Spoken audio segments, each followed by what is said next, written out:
Using a CAS calculator, compute the following antiderivatives.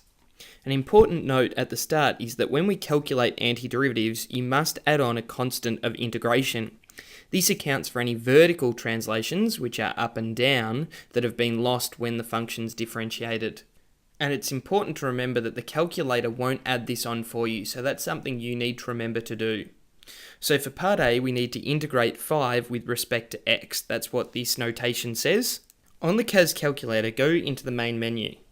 Next, we need to bring up the soft keyboard by pressing the keyboard button on our keypad and go into Math2 to find our integration symbol, which is located here. For part A, we wanted to integrate 5, so we put 5 in this position, and we wanted to do that with respect to x, so we put x in that final box. We leave the other two boxes blank. Hitting execute will find the antiderivative for 5 with respect to x. So from the CAS calculator, you can see that the antiderivative of this is going to be 5x, and then we need to add on a constant of integration, and we also need to specify that the constant is an element of the real number set. For part B, we want to integrate 3y squared with respect to y.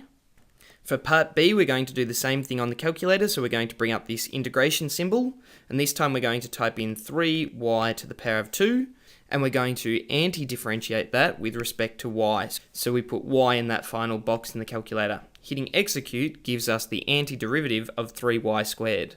So from the calculator, you can see that the antiderivative for part B is simply y cubed, and then we need to add on a constant of integration. And once again, that constant is an element of the real number set. For part C, we want to integrate 3t to the power of 5 plus 7t to the power of 4 with respect to t. For part C, we're going to use the same integration command on our calculator, and we need the variable t, so we can go into our variable part of the keyboard, and we can type in 3 times t to the power of 5 plus 7 times t to the power of 4. We want to anti-differentiate that with respect to t, so we put t in that final box, and hitting execute will give us the antiderivative of that expression. And from our calculator, we can see that the antiderivative of that is equal to t to the power of 6 divided by 2 plus 7t to the power of 5 divided by 5.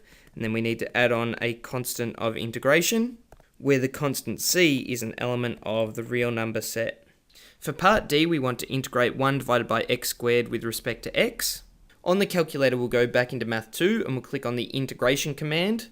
And what we want to do now is type in the fraction 1 divided by x to the power of 2. And we want to anti-differentiate that with respect to x. And hitting execute will give us the antiderivative of this expression. And once again, from the calculator, we can see that our antiderivative is equal to 1 divided by x. And then we need to add on a constant of integration. And as always, that constant is an element of the real number set. And just as a reminder, if you were to differentiate, you would get back to the original expression in our questions. So if you were to differentiate 5x plus c, where c is just a number, the derivative would simply be 5. So you can see that integration and differentiation, or anti-differentiation and differentiation, are reverse processes of each other.